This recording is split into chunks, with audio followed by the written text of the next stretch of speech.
de que su veredad, por ser quien no olvida y no ha de olvidar, patria, bandera y sentir nacional. Cumpliendo un sueño de niño estoy, cantando el nombre de Juan Perón, pues de mi tierra fue benefactor, y no seré yo quien lo olvide, no. Bueno, buenas tardes. Comenzamos entonces el programa número 12, gracias a Dios. Y hoy vamos a tener un invitado especial, el coronel mayor Gabriel Camilli, es el presidente del Instituto de Levan, columnista en el diario La Prensa y diarios de Brasil, Venezuela, México. Una cosa muy importante, fue hasta hace poco director de la Escuela Superior de Guerra, docente universitario, ha sido agregado militar en Alemania, entre otros destinos, y su último libro fue La Guerra de Ucrania. Justamente iniciaremos con este tema. Bienvenido, coronel mayor. Bueno, gracias, Hugo. Buenas tardes, Carlos. Un gusto estar acá con ustedes para conversar un poquito sobre estas cuestiones de la realidad internacional actual, de la política internacional. Tan importante. Tan importantes y que tienen tanto que ver, ¿no? Tanto que inciden, ¿no? Que en inciden, un país como el nuestro, ¿no? Exactamente, aunque parezca mentira, inciden, como decíamos, la política internacional es la gran política. Esa es la gran política. Entonces, en función de eso se ordena después todo lo demás en un país que piense con una mentalidad estratégica, ¿no? Que piense ordenadamente. No se empieza por abajo, no se empieza por los cimientos, se empieza por lo macro. Por lo macro. Y a partir de ahí se alinean las cosas y en función de eso se alinea el resto. Claro. Así que bueno, esa es la... Bueno, y cuéntenos un poco entonces qué es su último libro y cómo ve la situación de esta guerra, ¿no? Sí, el libro que hemos publicado el 27 de febrero de este año es el fruto de un trabajo que vengo elaborando hace 2 años, que es más de 2 años, llevamos más de 800 días, ahí está en pantalla La Guerra de Ucrania, crónicas anticipatorias lo llamé. Bien. ¿Por qué? Porque yo llevo una columna en el diario La Prensa, semanal, donde vamos relatando con una visión, como digo siempre, sudamericana, desde un punto de vista nacional, desde un punto de vista objetivo, sin sesgos ideológicos, no estamos enrolados ni con Rusia ni con Ucrania. Y yo me retiré el 1 de febrero de 2022, pensando en tomar un descanso luego de 40 años de servicio, y el 24 de febrero del 2022 empieza la guerra en Ucrania, y ahí nomás lo llamo a un gran amigo mío, el profesor Pablo Ansaldi, por teléfono, que veníamos siguiendo los temas estos internacionales desde la Escuela de Guerra, al cual yo lo había invitado a trabajar conmigo en ese instituto. Y bueno, hicimos un primer ensayo, veíamos que los medios decían cosas disparatadas, irrisorias y aparte... Terrible. Cuando plantean esa hipótesis de que Rusia fracasa porque en 3 semanas no toma la capital de Ucrania, ¿de dónde la sacaron? Bueno, ese es uno de los temas a develar en estos artículos y en este libro. Esa es la cuestión. Son cosas disparatadas que empezamos a escuchar y empezamos a ver el fenómeno de que las mismas personas que hablaban en los medios sobre el COVID hacía 2 años o años anteriores, en los medios hablaban del incendio en Corrientes hacía 2 meses, que se incendiaba Corrientes, y los mismos empiezan a hablar con una solvencia y con una facilidad sobre la guerra de Ucrania y que esto, que la política, que los tanques y que los aviones.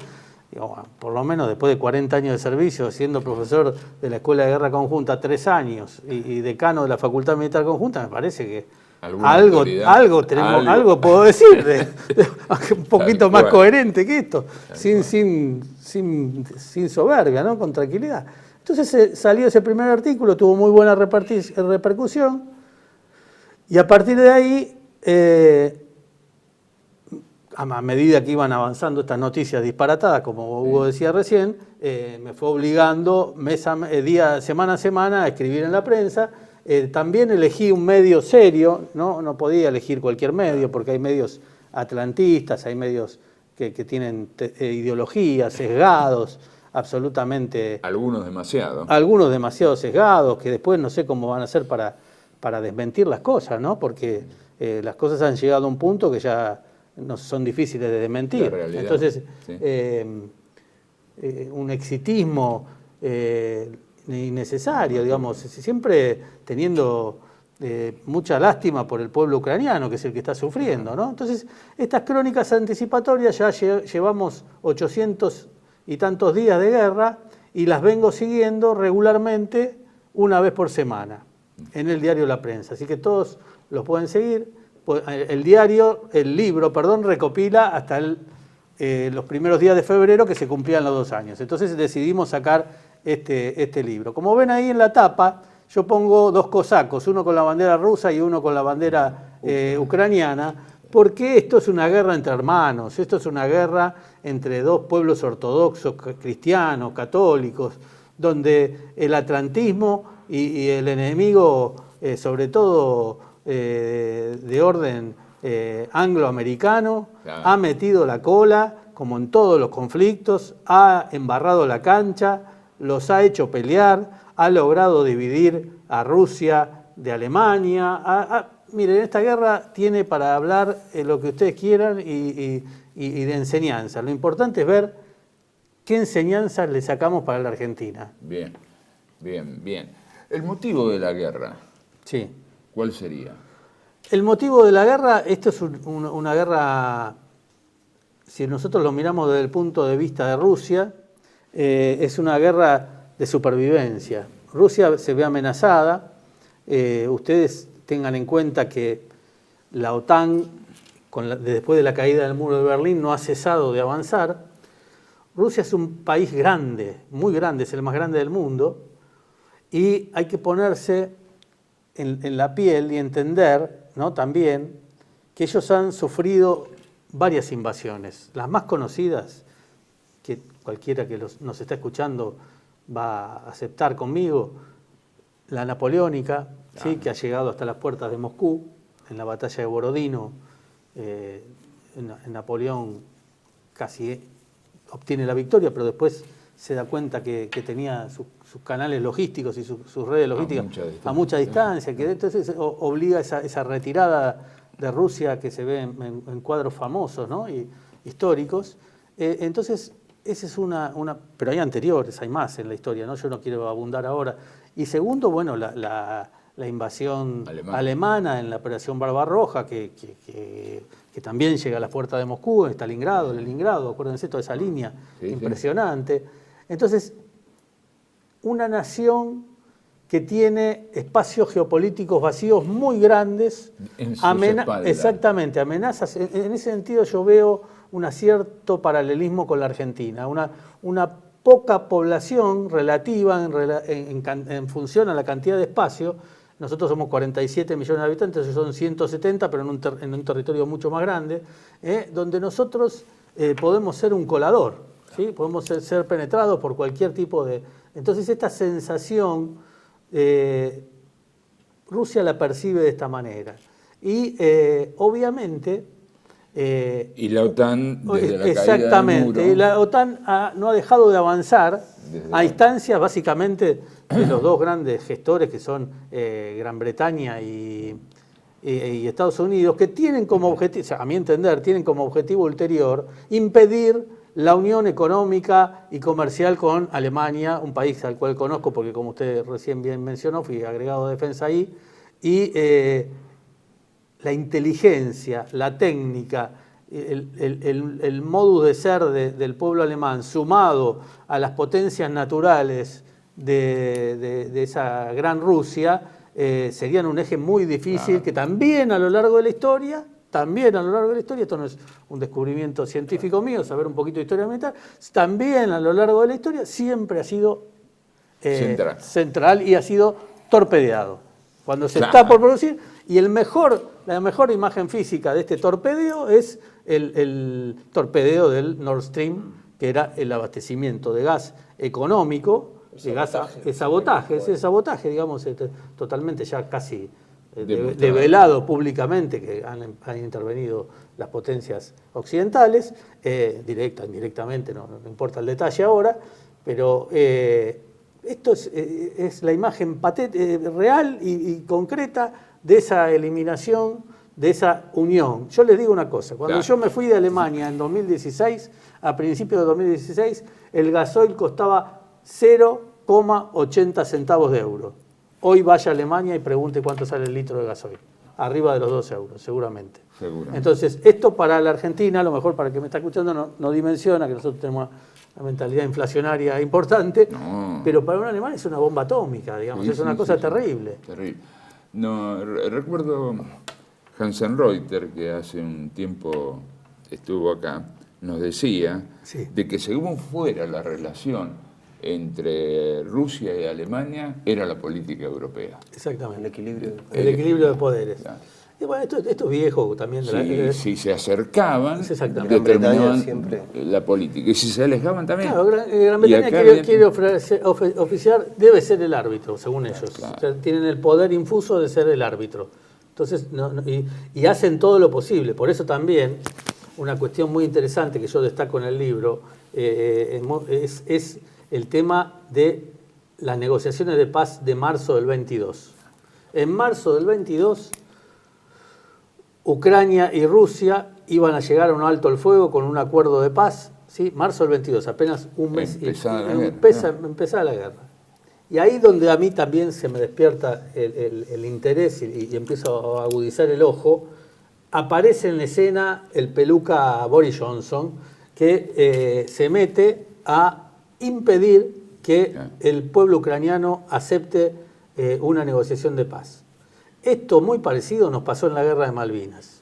En la noche del 1 al 2 de mayo, a instancia del presidente Belaúnde Terry, y esto también lo repito constantemente, esto es público, lo pueden verificar, el presidente Belaúnde Terry, junto con las cancillerías argentina y británica, habían logrado un acuerdo de cese al fuego para entrar en conversaciones de paz y hacer un gobierno de las 5 banderas, ¿se acuerdan de todo eso? Sí. Bueno, en la noche, cuando esa noche del 1 de mayo, en la madrugada del 2 de mayo, inconsultamente, Margaret Thatcher ordena al submarino Conqueror hundir y asesinar a nuestros compatriotas del crucero General Belgrano, hecho aberrante porque la flota nuestra había detenido por esas negociaciones de paz un posible ataque esa noche. Esto está bien contado en un libro del almirante Benito Rótolo y el licenciado José Enrique García Enciso, que se llama Las 5 noches decisivas.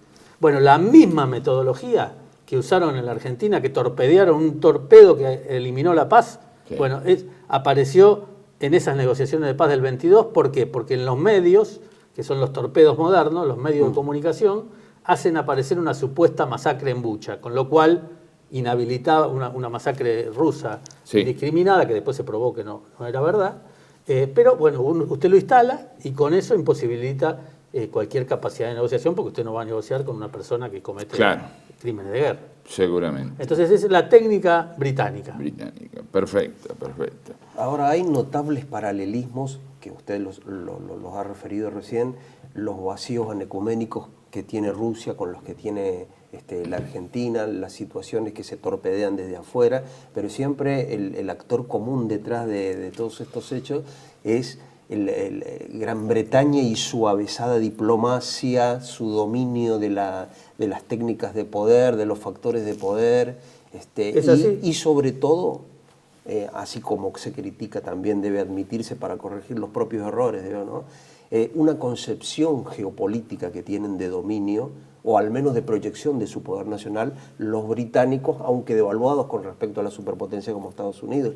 Cosa que en la Argentina falta mucho, no tenemos más nosotros una concepción geopolítica. Hemos perdido, podemos ir a la próxima placa si querés, hemos perdido esa capacidad de pensamiento estratégico militar y estratégico nacional. La Argentina, yo lo conversaba con distintos profesionales de la pensamiento, y por eso hemos creado este instituto, el EVAN, que se llama Estudio y Legado en Valores Nacionales, que tiende a promover estos valores y estas ideas. Nosotros tenemos 3 ejes importantes en 3 diplomaturas universitarias que buscan recrear esa escuela del pensamiento nacional. La primera es Malvinas, Educación y Soberanía, o sea, el término ya te dice todo. Nosotros en esa diplomatura que estamos desarrollando en este momento, que tenemos más de 70 alumnos desde La Quiaca hasta Tierra del Fuego, participando en esta verdadera escuela de patriotismo y soberanía, tenemos visiones de la gesta de Malvinas, pasado, presente y futuro. Se ve geopolíticamente el tema Malvinas desde 1492 hasta la actualidad. El segundo eje de avance importante es nuestra diplomatura universitaria en liderazgo sanmartiniano para el siglo XXI, que es traer el liderazgo de San Martín como administrador, como gobernante, como político, como militar. Ese San Martín del cual tenemos tanto que aprender y que poco sabemos, que ha sido escondido o ha sido tergiversado en el peor de los casos. En esa segunda diplomatura también pensamiento político estratégico del general San Martín para generar escuela. Y la tercera diplomatura, que es como ustedes verán, es como una conclusión una de la otra, es la diplomatura que empieza ahora en agosto, que se llama Análisis Estratégico de los Conflictos Contemporáneos, donde miramos con una visión, como digo yo, ni liberal ni marxista, miramos los problemas de la Argentina desde la Argentina. Entonces, el trabajo final de los alumnos, después de haber cursado estas materias, es que cada uno en equipo organice uno de los conflictos. Y el resultado es muy bueno, muy positivo de los análisis, que la gente aprende a analizar sin sesgos ideológicos.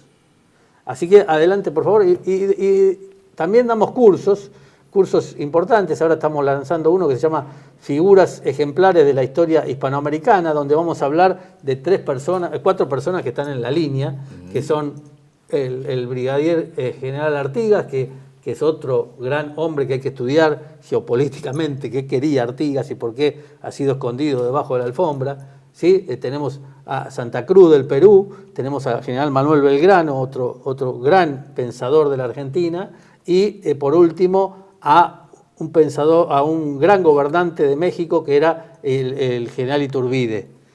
Son 4 prohombres, pero no es estudiarlo por estudiar la historia en forma, digamos, filantrópica, sino para sacar enseñanza. Vamos a la que sigue. Ahí están nuestras redes por si nos quieren contactar. Bien, ahí está, veo página web. Página web, ahí se puede consultar todo. Y adelante, vamos a la que sigue. Y bueno, y hace poco, como un apéndice de esto que estamos generando, nos dimos cuenta que después hay un agujero de 40 años coincidente con nuestras derrotas de la guerra y compañía, donde hay una ausencia del pensamiento estratégico nacional y militar. Ha desaparecido. Guglielmelli o gente de la escuela. Hay un hiato, ¿no? Y de hecho, sin vanagloria, digamos, oficiales que escriben en los medios, acá está, no hay mucho más, y nadie le impide. Sí. Entonces, hemos decidido, un grupo de oficiales, generar el NAPEM, que es el núcleo argentino del pensamiento estratégico nacional, para pensar la Argentina, como decía el padre Castellani. La Argentina requiere ser pensada, pero no pensada en una mesa de café y chabacanamente, sino pensada científicamente. Tenemos con qué, gracias a Dios, tenemos con qué. Puedo comprobar, en estos 3 años de trabajo en el EVAN hay alrededor nuestro cerca de 100 intelectuales de las distintas áreas, o sea que no estamos ausentes, falta el aglutinante, falta que nos juntemos. ¿Y qué falta hace en estos momentos tan ausentes de pensamiento nacional, donde vemos tanto simpallismo, tanta entrega y tanta estrategia nacional? Exactamente. Pero además de bastardeo de los conceptos, porque también se ha tomado el concepto de pensamiento nacional para cualquier cosa en la Argentina. Sí. Vemos los resultados que tenemos, muy cortado por el sesgo ideológico que usted dice, y por lo que veo es muy importante ese último anuncio que hacen del núcleo de pensamiento estratégico nacional, porque era algo que las Fuerzas Armadas al menos habían dejado de hacer en estas últimas 4 décadas.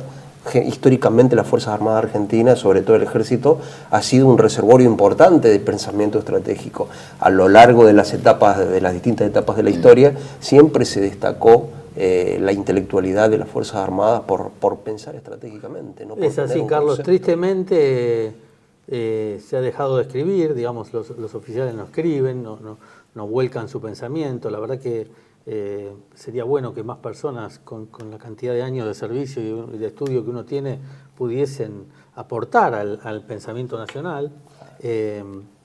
Hemos sido duramente colonizados también por pensamientos foráneos, o como digo siempre, de derecha o de izquierda. Sí. Pero nosotros tenemos nuestro pensamiento nacional propio, podemos mostrar algo, podemos ofrecer algo con el único interés nacional, ¿no? Lo demás, todo es conversable, ¿no? No se puede comprar a libro cerrado doctrinas foráneas y insertarlas en las Fuerzas Armadas o insertarlas en el pensamiento estratégico nacional o comprar un conflicto que no es nuestro, digamos, cosas terribles que están sucediendo en la actualidad en forma innecesaria. Y es más, con total entrega sin que nadie se lo pida, porque hay una sobreabundancia de gestos de congraciarse sin que nadie les pida nada. Y uno, cuando está en el tema de estrategia geopolítica o relaciones internacionales, tiene que plantarse con respeto, con humildad, pero con firmeza. Entonces, el contrincante percibe, o el contrincante, o el oponente, o el competidor, percibe rápidamente, como todos ustedes lo saben, como cuando jugamos al truco o jugamos al ajedrez, cuando uno está bien plantado, bien parado y no muestra la jugada, nadie le está pidiendo que yo muestre las cartas, ¿me entienden? No tengo por qué mostrar las cartas y esto. Nosotros no podemos desarmar nuestra tecnología nacional, no podemos desinvertir en nichos del mercado que realmente milagrosamente han sobrevivido. Nosotros no podemos perder un ápice del terreno en la energía atómica. Somos uno de los pocos países en el concierto de los que producen satélites.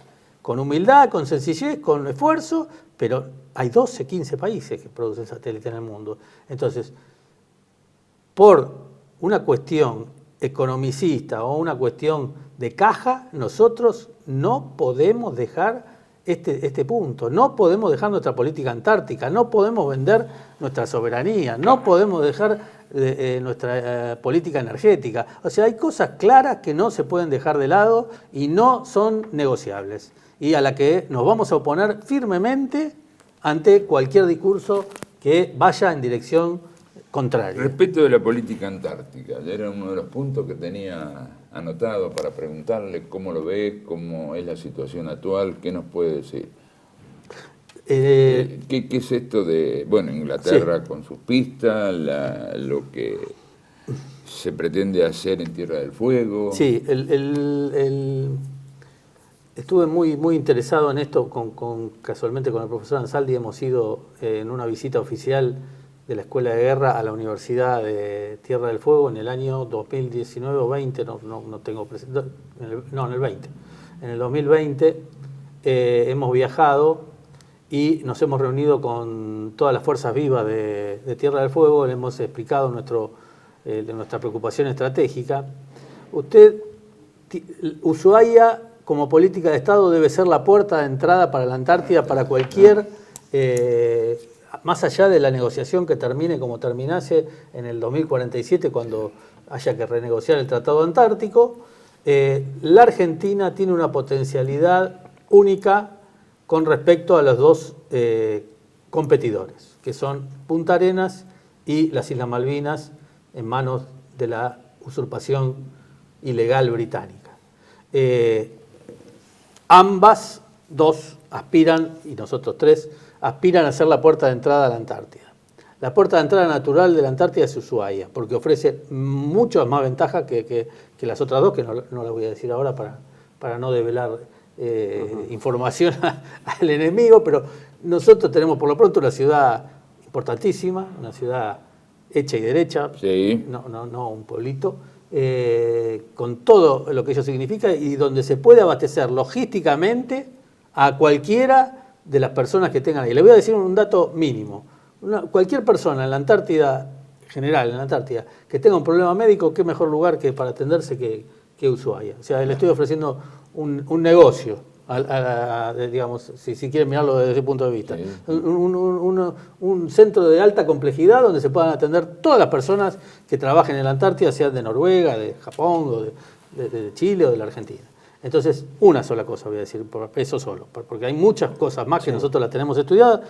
Nuestro norte está en el sur, eso era una vieja apotegma, nosotros tenemos que mirar ahí nuestros espacios geopolíticos vacíos, nosotros tenemos que resolver nuestro problema soberano, nosotros tenemos el 25% del territorio ocupado por una potencia extranjera, no puedo hacer nada en política que se desentienda de estos principios básicos. Perfecto. Además, nuestra política de defensa, sobre todo en las últimas 3 décadas, ignora las hipótesis de conflicto, las hipótesis de confluencia que están previstas en la legislación o que históricamente se contemplaban, porque como un país en un estado de indefensión, de deterioro cada vez más marcado, puede desconsiderar una hipótesis de conflicto teniendo gran parte de su territorio ocupado. Claro, yo como digo, Carlos, totalmente de acuerdo, yo digo, no hay una hipótesis de conflicto, hay un conflicto. Claro. ¿No? Ni siquiera tenemos que estudiar, que otras pueden ser hipótesis de conflicto. Claro. Pero acá está la banderita colgada de la potencia enemiga usurpadora y no hay nada que conversar, digamos. Y va ampliándose cada Y vez va más sobre el litoral marítimo va corriéndose argentino. a expensa Claro, nuestra, claro. ¿sí? Con nuestro beneplácito o con soluciones inicuas como la del Winnie Pooh o estupideces que se le ocurren a algunos de forma totalmente ignota. Acá hay que sentarse a conversar, que cumplan con la resolución de las Naciones Unidas, Claro. nada más. Pero yo no estoy patoteando ni nada por el estilo. Hay que cumplir con la resolución de las Naciones Unidas. ¿Por qué los escondemos debajo de la mesa? Claro. En 1960 y en 1965 hay dos resoluciones claras que dicen que la Argentina debe negociar con Gran Bretaña y ni siquiera conversar. Sí. O sea, ni siquiera conversar. Entonces, además que ahora nosotros tenemos 649 almas de compatriotas argentinos que nos interpelan. Ujú. Entonces, no podemos transigir en esto, no podemos dejar esto guardado en un cajón. Para mí es un cambio de vida desde 1982 en adelante. Hay 642 argentinos que dieron su vida por esto.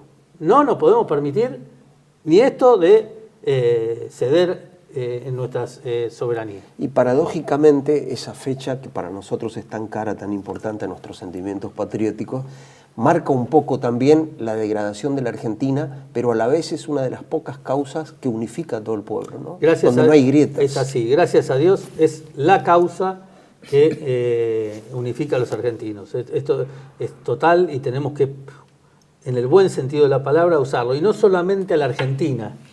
Esto es una causa de Hispanoamérica, ¿sí? Es una causa de, como decía el brigadier García Cuerva, esta fue la última gran batalla del orden hispano-católico contra el orden mundial. Sí. Esto yo lo repito, celebro esa frase, la comparto, lo felicito al brigadier García Pueblo, piloto de Canberra, héroe de Malvinas, que tuvo esta visión trascendente. El otro día yo estuve en Cartagena en un congreso sobre la hispanidad y lo compartí con todos los hermanos hispanoamericanos, esta visión de que la causa de Malvinas es una causa de toda Hispanoamérica, toda Iberoamérica. Y toda Iberoamérica estuvo detrás de la causa de Malvinas en el 82. Los pueblos, aunque no los gobiernos, como siempre. Los pueblos. Sí, sí. Y una nota de color que dice esto, fíjese la diferencia ideológica que había entre Belaúnde Terry y Galtieri, uno de un modo de pensamiento y otro de otro. Sin embargo, el presidente Belaúnde Terry se despojó de cualquier ideología de tipo político o partidocrático y apoyó incondicionalmente a la Argentina. Totalmente. Con fuerzas armadas. Sí, señor. No fue palabra solo, fue con fierros. Entonces, esto marca que trasciende el orden de lo puramente temporal, ¿no? Bueno, hacemos un alto y ya volvemos, como Gracias. se decía antes. TLV1 se complace en anunciar que estará transmitiendo en su canal TLV1 Clips valiosos programas emitidos antes de la censura sufrida. El lienzo prohibido, el revés del derecho, combates por nuestra historia, disenso, historias de Malvinas, entre otros que podrán encontrar en este enlace.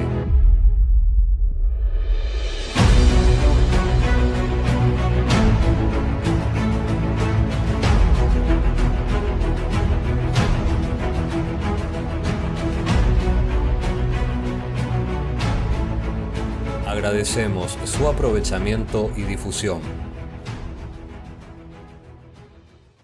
Bienvenidos a CEPA, Centro de Estudios del Pensamiento Americano. Nuevo sitio web de cursos de formación en política, filosofía, historia, literatura, geopolítica, religión, psicología y más. Cursos de formación que reflejan el verdadero pensamiento americano. Lo invitamos a elegir el curso de su agrado ingresando en www.cepa.la.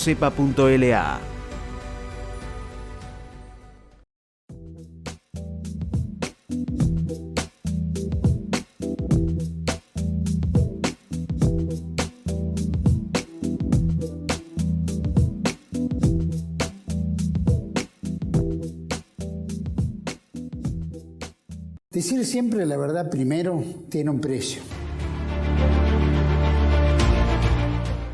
Dependemos de tu ayuda. TLV1, toda la verdad primero.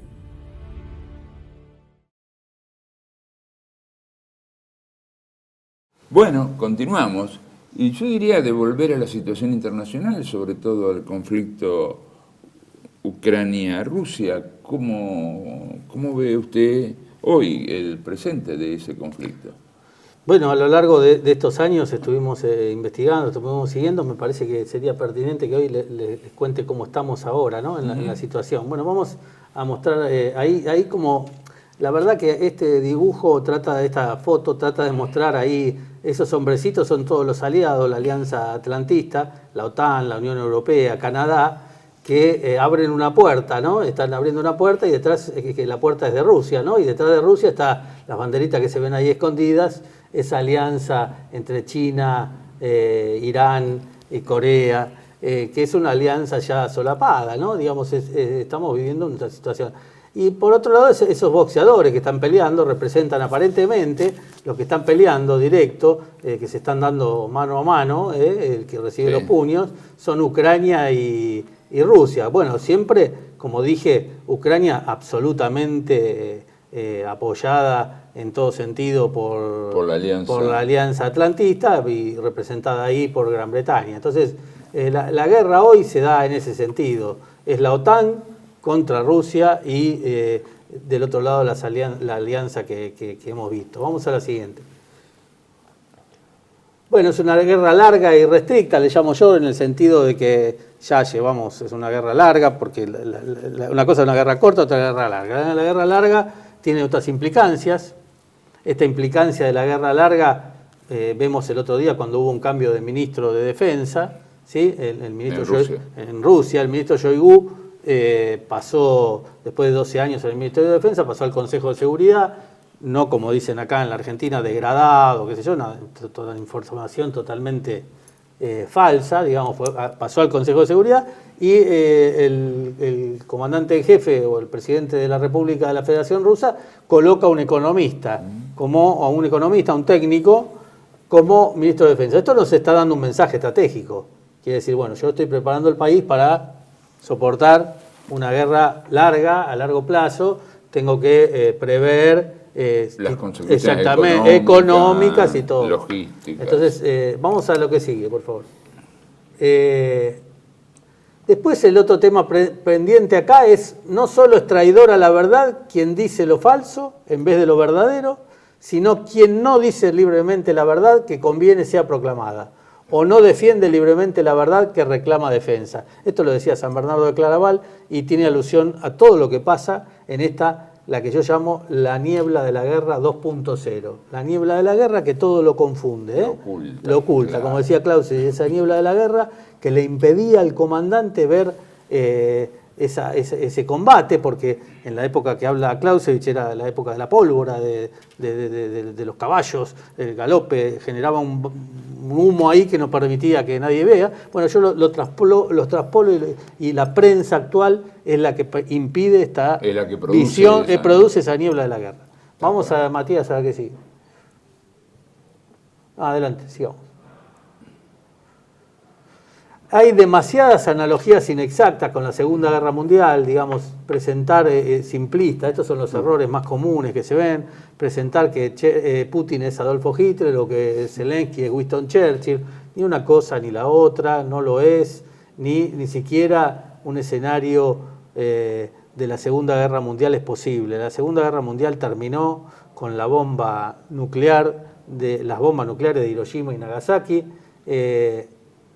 Estamos en otro escenario totalmente distinto al hacer aparición del artefacto atómico. Esto cambió la situación, si bien algunas alegorías se pueden hacer en cuanto a la parte táctica o a las operaciones en el terreno, como decíamos antes, hablar de algunas técnicas, no es posible comparar toda la guerra con la Segunda Guerra Mundial. Vamos a lo que sigue. Y al respecto de esto que están promocionando desde los medios de comunicación, de la posibilidad de que Rusia use bombas atómicas y todo eso. Bueno, el tema del nuclear es un tema, como digo recién, es un tema que está presente. A la sazón, los primeros que hacen uso de esta amenaza son los británicos con la efímera primer ministro Tass en las declaraciones del año 2022, avanzado el 2022. La primera que saca y pone en la mesa el tema nuclear, si ustedes lo pueden buscar, esto que estoy diciendo no es público, es a la sazón siempre los amigos británicos que amenazan con el uso de armas nucleares tácticas. En la historia universal, hasta ahora, los únicos que han usado un arma atómica no han sido los rusos.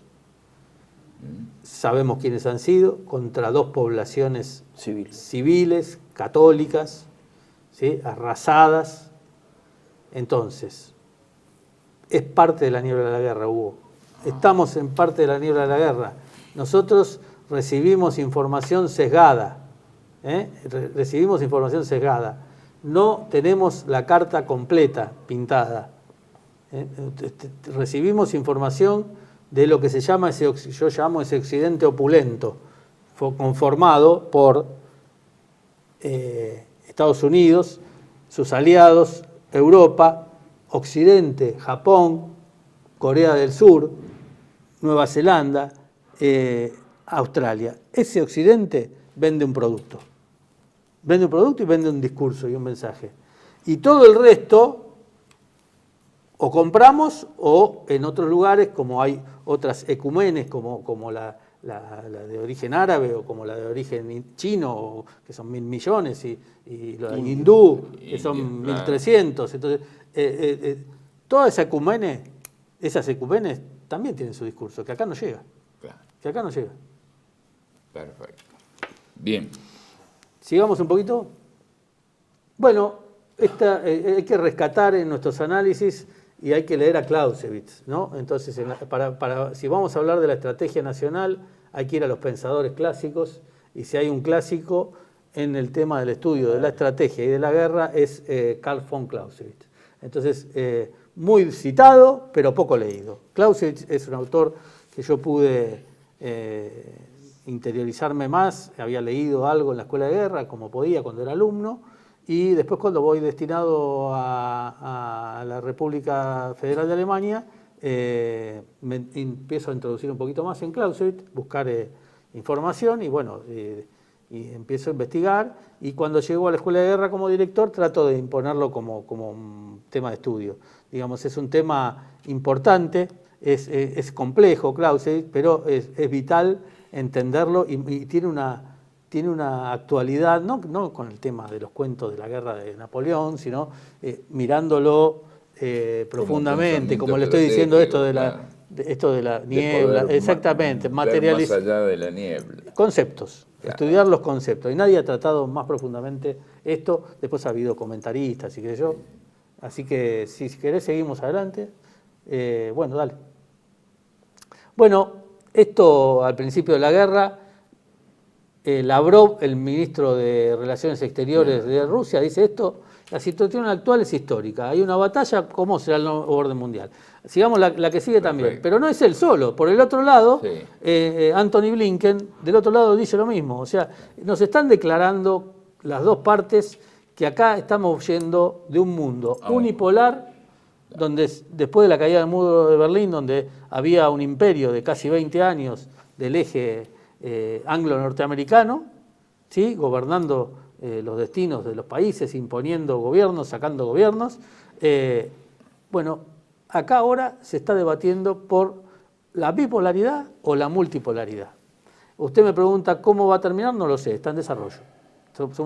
Somos espectadores de un partido que estamos en el minuto 38.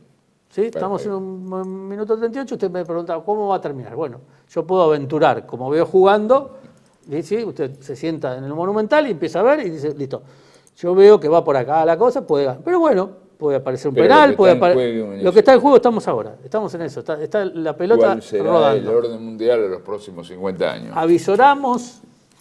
Avisoro, me animo a, como digo, siempre anticipatoriamente, porque también hay que decir alguna opinión jugada, vamos a un nuevo orden multipolar, digamos. ¿No? Yo vislumbro una multipolaridad que a la Argentina a la sazón le conviene.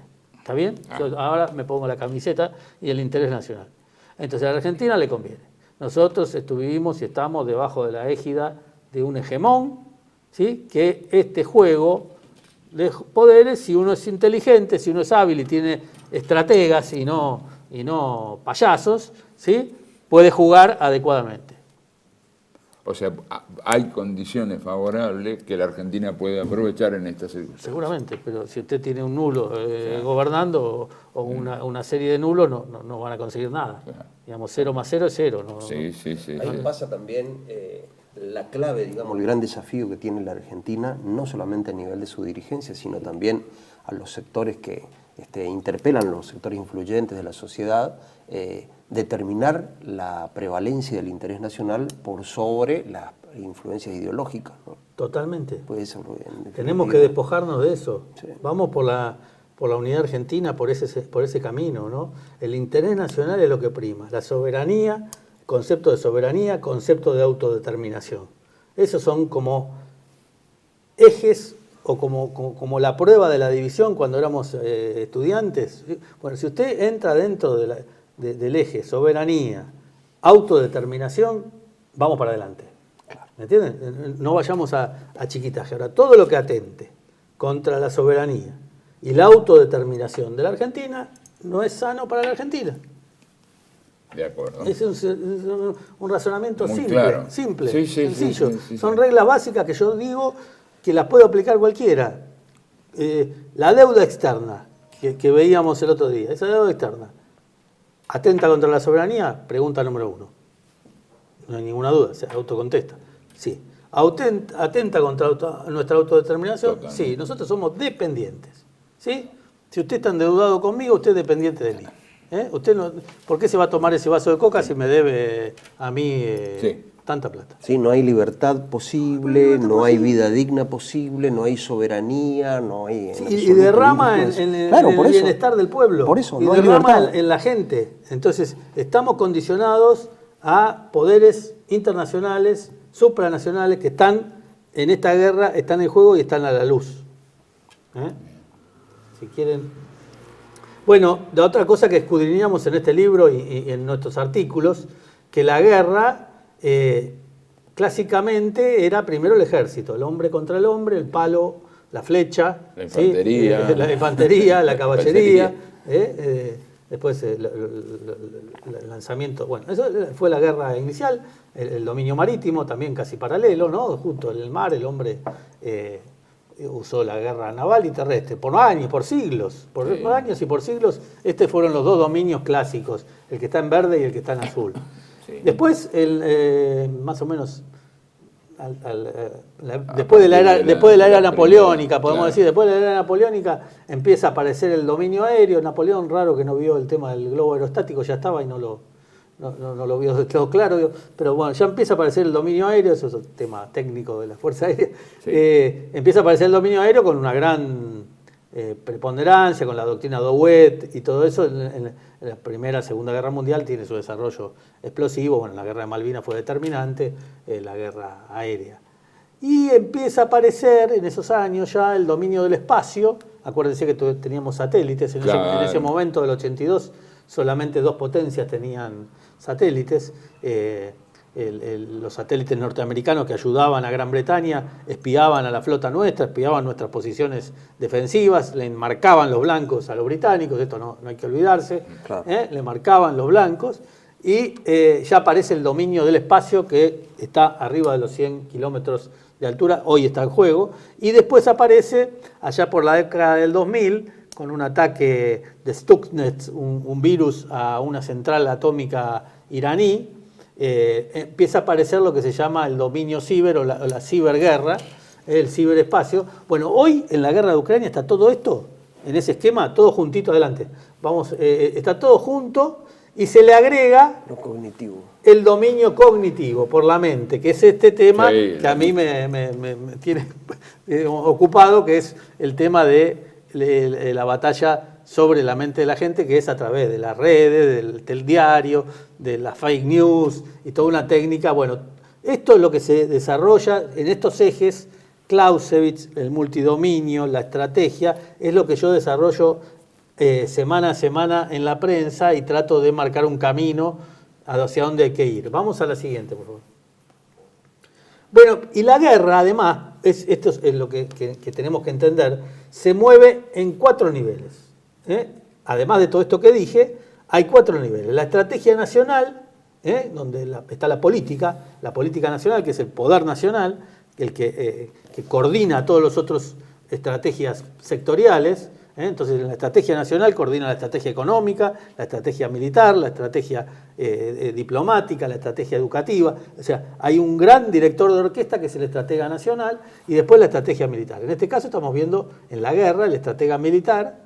Y después está el estratégico operacional, que es el arte del general, que es el que está a cargo de los combates y de las batallas. Es el que dirige, el que le pone el arte, la creatividad. Y dice, bueno, ataquemos con una maniobra envolvente, con una maniobra de ruptura.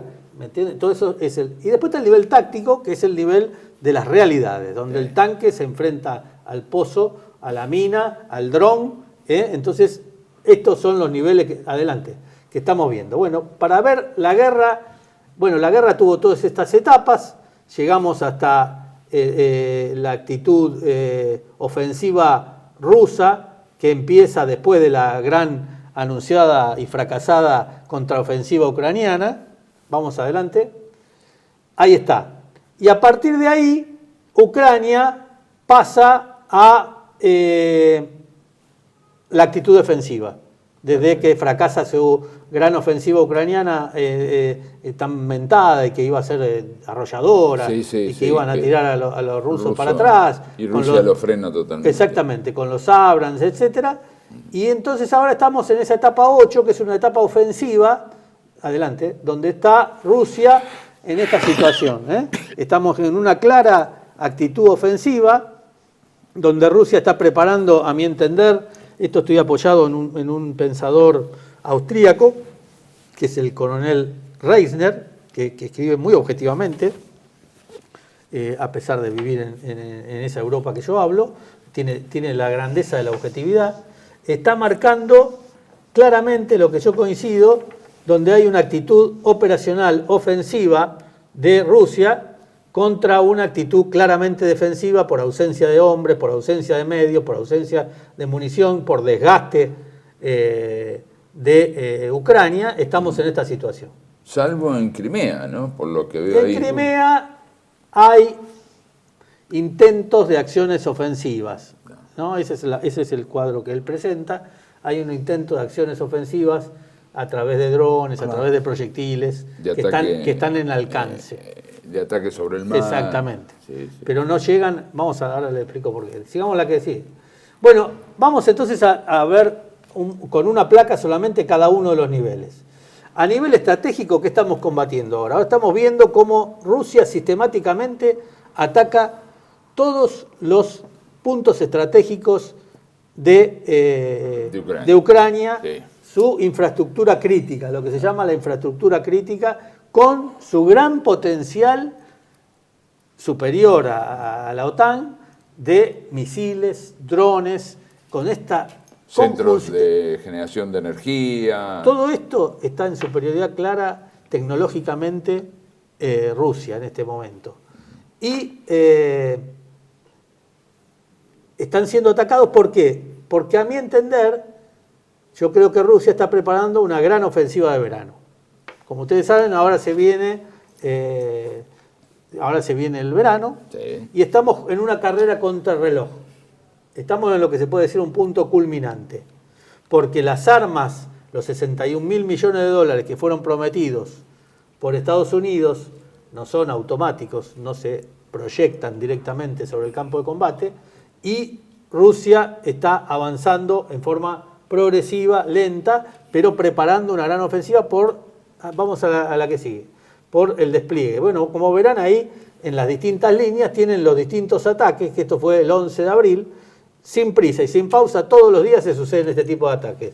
En celeste los drones, en rojo los misiles supersónicos y proyectiles, ataques de fuerza aérea, o sea, todo esto va a desgastar Y va sobre el centro de Ucrania, ¿no? Y bueno, desgasta casi toda la geografía. Claro, casi toda la geografía ucraniana, y desgasta toda su capacidad logística y de apoyo. Claro. Entonces va a buscar ahí debilitar el potencial bélico en ese sentido. Vamos a la que sigue. En el nivel estratégico operacional, bueno, vemos claramente que Rusia está en una superioridad de medios. Ahora Rusia, cuando partió de una inferioridad de medios, está en 500.000 hombres en el teatro de operaciones que está ahí marcado, en color rojo, obviamente. Tienen ahí los distintos ejes operacionales en desarrollo en este momento. Todos los ejes operacionales. ¿Y qué está buscando operacionalmente en este momento Rusia? Con esos ataques lentos, pero avances seguros y firmes, atraer las pocas reservas que le quedan que es lo que haría cualquier comandante. Atrae las reservas, porque si usted no tiene reserva, no puede reaccionar. La reserva sirve para, enmendar cualquier tipo de error en el frente. Entonces, en este momento, lo que está haciendo Rusia es tratar de que Ucrania empeñe sus pocas reservas, materiales y de recursos humanos. A la que sigue. Bueno, en el nivel táctico está por pequeños avances y seguros, está comiendo y avanzando Rusia en este momento. Yo le estoy contando la situación a estos días. Sí. Y el uso y el empleo de su gran arsenal de drones que ha conseguido con su alianza con Irán y con Corea, y también de bombas hasta de 3.000 kilos que producen una devastación impresionante. Una bomba de 3.000 kilos es una cosa que eran bombas viejas que le han hecho una adaptación con un GPS y tiene cierta direccionabilidad. O sea, Rusia ha logrado la resiliencia, ¿no? Lo que se llama, ha logrado sobreponerse. 2 años de guerra le han servido como experiencia de combate. Entonces, ¿Qué tiene que ver esto que que nos llega a través de la información de los diarios de que Estados Unidos ha autorizado el uso de misiles sobre territorio ruso? Bueno, eso tiene importancia porque en cómo lo tenemos que medir. Hay una escalada del conflicto. Rusia, Estados Unidos desde el principio, y como lo hace con las otras guerras de los otros frentes que tiene, va regulando. Porque si no también, ustedes pónganse del lado del comando norteamericano, son muchos frentes, ¿sí? Y los recursos, por más poderosos que uno sea, son siempre finitos. Sí. Entonces, a mi entender, ha ido regulando la escalada del conflicto. Primero que te entrego los HIMARS, no te entrego los HIMARS, que entrego los F-16, no entrego los F-16, los Storm Shadow, no los, va regulando la intensidad del conflicto, como también sucede en el conflicto de Israel e Irán, con Hamas. O sea, va regulando y es un poco el que va acelerando los frenos, porque si los disparadores se le escapan, Taiwán, China, ¿no? Tiene que ir regulando todo este escenario. Eso por la presencia global de Estados Unidos. La presencia global de Estados Unidos. Es la primera potencia global de... Pero tampoco puede permitir que una variable se le escape de tal manera. Obviamente. Entonces, esto, vamos a la placa siguiente, tiene que ver, y va a tener importancia, la que sigue, por favor, va a tener que ver en esta guerra de desgaste, esto se llama una guerra de desgaste, donde prevalece la artillería y los drones y los misiles de largo alcance y producen un desgaste. Pero vamos a la pregunta de Hugo, sigamos. Ahí está. Los sistemas de precisión suministrados por la OTAN están siendo sorprendentemente disminuidos su precisión debido a la interferencia rusa. Rusia se ha perfeccionado mucho en la guerra electrónica y le interfiere casi todos los proyectiles. Vamos a la que sigue.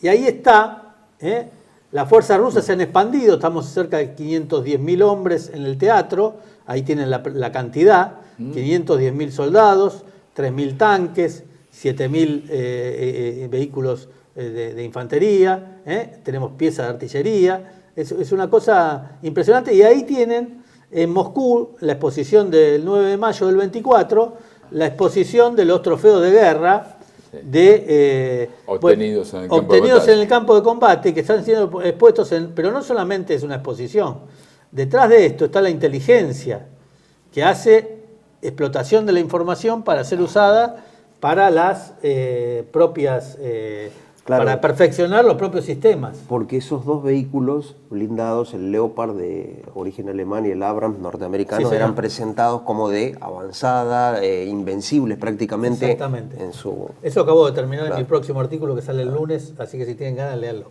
Vamos a la que sigue y va la respuesta, creo que...